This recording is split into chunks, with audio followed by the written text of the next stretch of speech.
But I'm going to do a little segment. We do this every episode. I try to have a little bit of fun here. We call this segment High Five, and it's basically a top 5 question. So when I was thinking about this with you, I was thinking the top 5 players that you would love to have on your dream team. Anybody on the planet, as long as they're still alive. I'm going to tell you my top 5.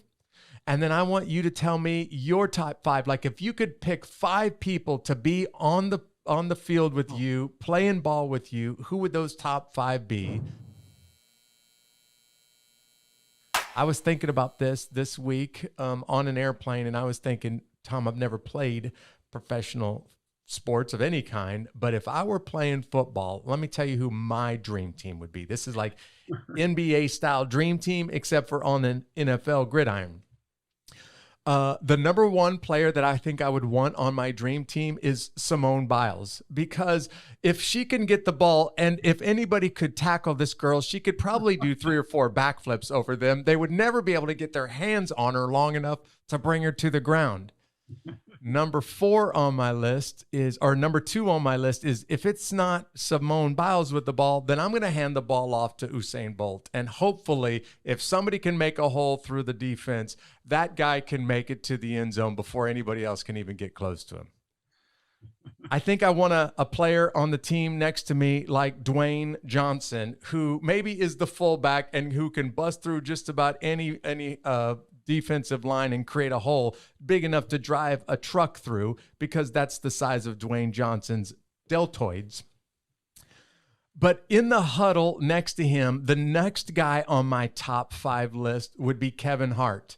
And I don't even know if Kevin Hart knows what to do with the football, but I would just love to hear Dwayne Johnson and Kevin Hart next to each other in a huddle, having fun with each other, because every time I see those 2 guys together, they have the best time together. So I just want to hear them in the huddle having fun with one another.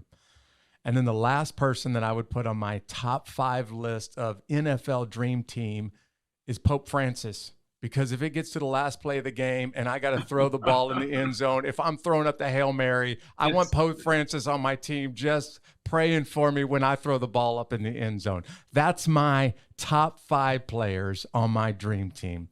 If buddy, you could nailed it. And your little buddy, who's the 4th one? The guy Kevin Hart, just Kevin Hart's the size hanging of a out, football. yeah, just hanging out next to Dwayne Johnson and having fun, cutting up jokes in the huddle. Yeah. Tom, what about you? If you could pick anybody, who would your top 5 be? I didn't know they needed to be alive. You know, I saw that. I didn't see the question. It was the last on the list. I saw it just before we went on, so I didn't have the chance to think about it. And then I thought about a lot. You know, who's alive? You have to be. So I didn't. I thought all my people are okay, dead. well, it's all right. Even if they're dead, tell me who your top 5 would be. First, I'd have as the coach. You know, would be Jesus, right? You know, I mean, we'd want his blessing, right, of course, over our play. But Abraham Lincoln, you know, that's a hero of mine. So I'd love him in there. He'd give the greatest speeches, right? I mean, he's a wordsmith. He's a master. Yeah. I mean, if you read a book called The Eloquent President, you'll get a sense of how much he cared about every single word he ended up saying. So he would be one of them, obviously. I'm looking at a list if I wrote anything down. Sure. I'm thinking of Lincoln in the locker room at halftime when you're down by a whole lot of points. Yeah. Well, first of all, in my huddle, I know who would not be there, and that's Tom Brady, just because I'm the quarterback. Right, that's right. I don't want him Tom, there get your own team. This is my dream team, not yours. Yeah, no, I find there's some people I just never had time to spend time with. You know, there's these CEOs that I get to meet, and people that I walk away and go, wow, that's a fascinating person. I would love to have that person on. And I don't have the reasons why my guys are in the huddle, but there's people that I would love to be in my huddle, so to speak, my dream team huddle, that I would love to sit down with, and just listen and sit at their feet and say, I would love to know more about you and how you function that way and how you see the world that way. And so, you know, Churchill would be one of those people I would love to have in my huddle. Absolutely. You know, just in those types of experiences. I said Lincoln, obviously, Martin Luther King. Yeah. I would love to have MLK Jr. just there and go, you know, Dr. King, walk me through it. Right. You know, I just admire him so much about, you know, we're not judged by the color of our skin, but by the content of our character. It's our character that matters more than anything in the world. How I treat you, how I serve you, how I respect you and that's a character issue, not a color issue.